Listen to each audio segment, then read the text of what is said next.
Fala galera, meu nome é Lion Lopes e está começando mais o Startup Life, seu podcast sobre negócios, tecnologia e inovação.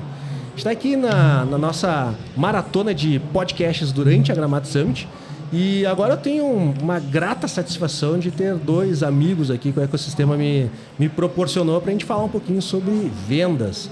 Ao meu lado direito aqui está, com seus 2 metros de altura, 120 quilos de puro músculo, Cristiano Freitas. Obrigado pelos elogios e que me conheçam assim, né?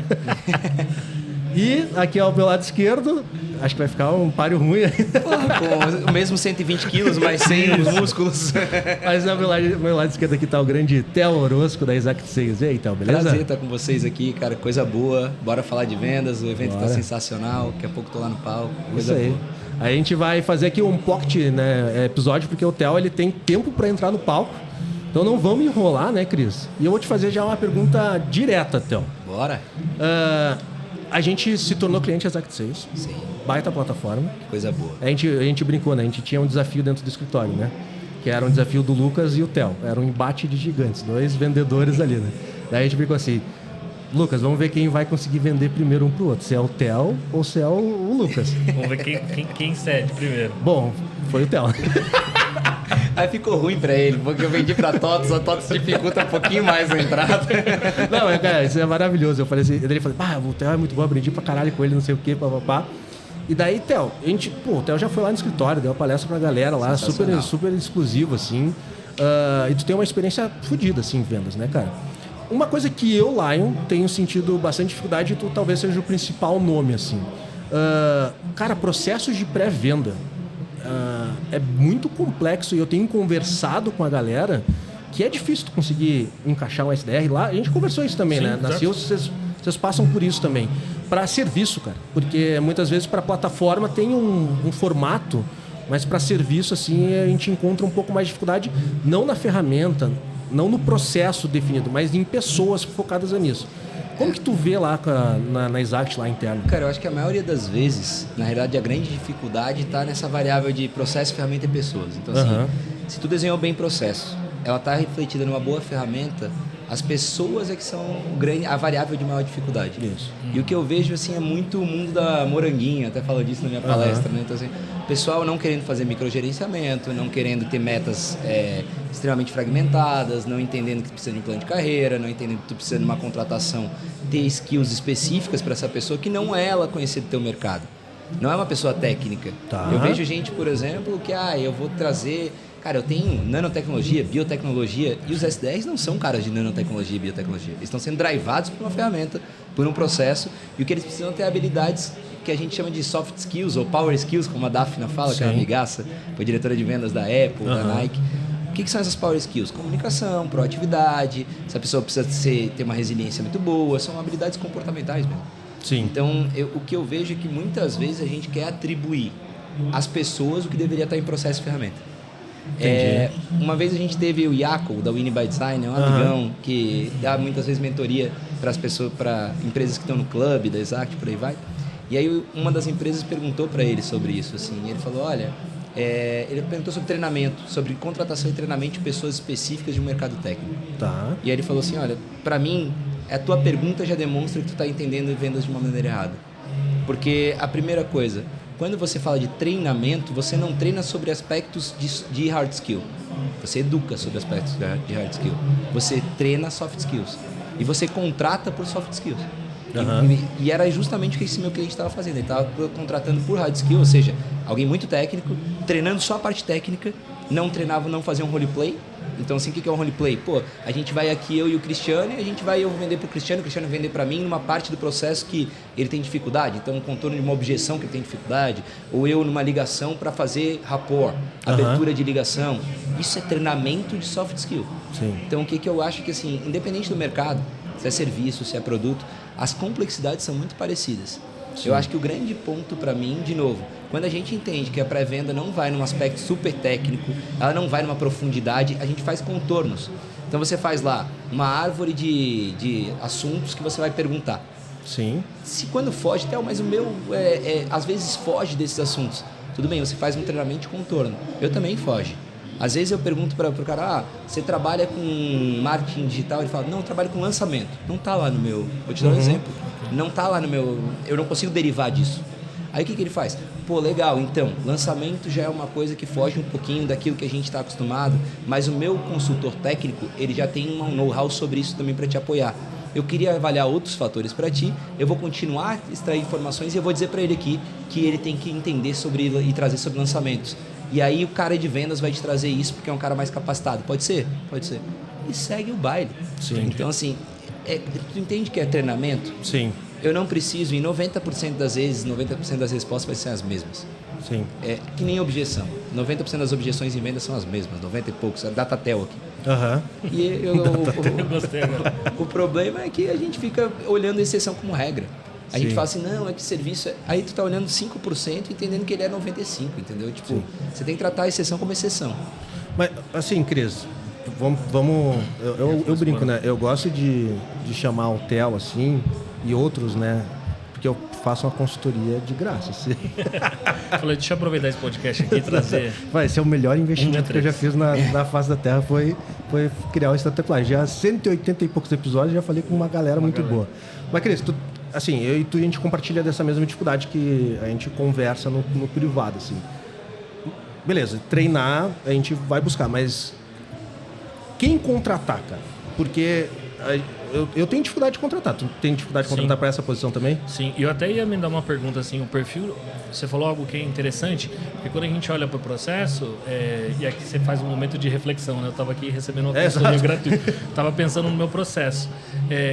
Quando você fala de ter o SDR, ter close no processo, ele independe do volume de vendas que você tenha?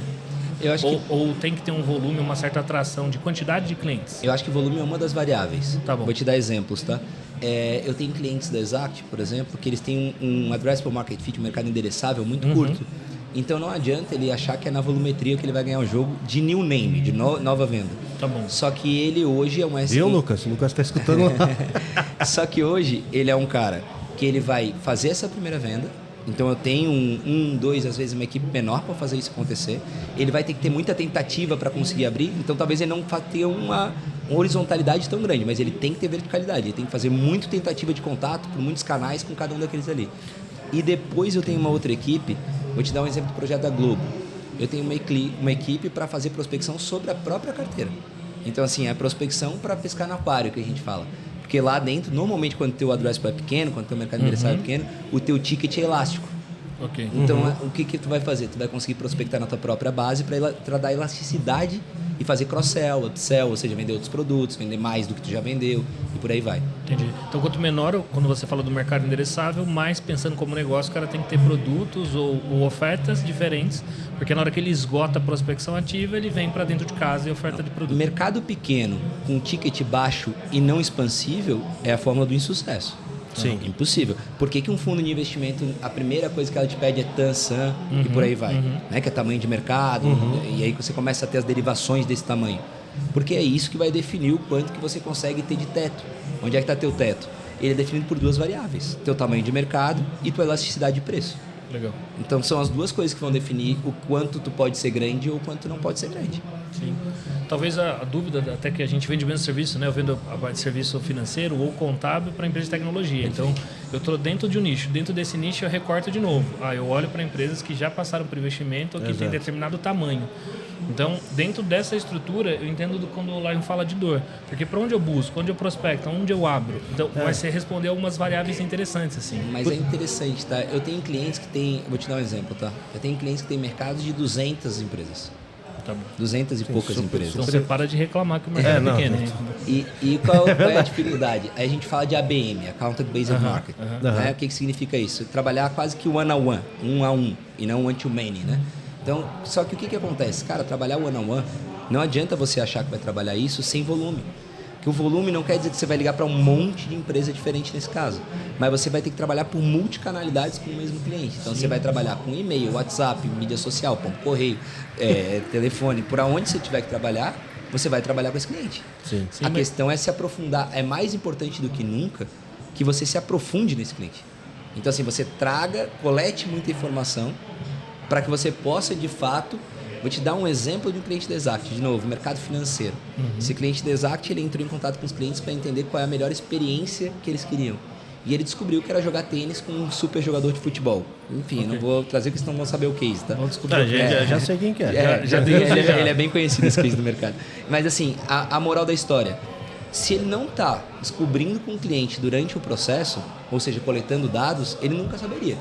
Qual é o normal de um mercado, de um escritório de contabilidade de investimento? É falar só sobre investimento. Sim. Não é abrir essa thread. Não, entendi. Entendeu? E um momento da história da Sigos, a gente aplicou a IBM, né? IBM. Sim. E foi, no começo, dói, né? Porque você investe, você faz as ações, e aí a gente inconscientemente aplicava isso, que é tentar encontrar esse cara em vários canais diferentes. Ia para o LinkedIn, ia para o e-mail, ia para o WhatsApp, etc. Até que o cara falava assim, não, eu aceito estar nesse jantar, nesse evento, nesse encontro. Sim. Só que aí só faz super sentido, porque daí o SDR, talvez o foco dele não está no volume, mas ele está nas tentativas e nos pontos possíveis para chegar nesse cara. As tentativas e o quão ele vai profundo. Sim. E a coleta dos dados. Isso é fundamental.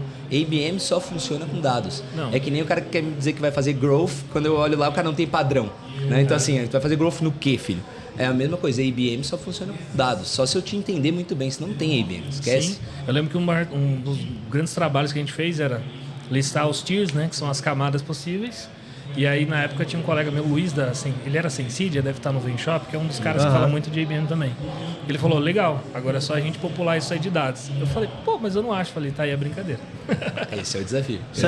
Sabe que a gente ali no escritório, a gente tem 90% da nossa venda é por embalde, assim, historicamente, 90%. A gente embalde vende muito, daí a gente tem muito por indicação de cliente atual, faz muito upsell, né? Tipo o Cirrus e Silva Lopes troca muita figurinha, a gente trabalha bastante essas bases em conjuntos.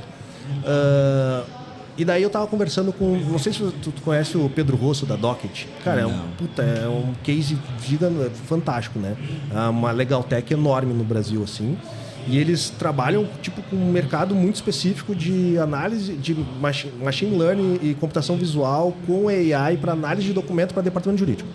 Só que tu pensa, puta, isso é muito específico, né, cara? Mas o cara tá estourando, assim, tá gigantesco, assim. E daí ele comentou um negócio, eu tava falando isso, cara, puta, a gente tá tentando criar o canal de outbound, né, desenvolver, melhorar, assim.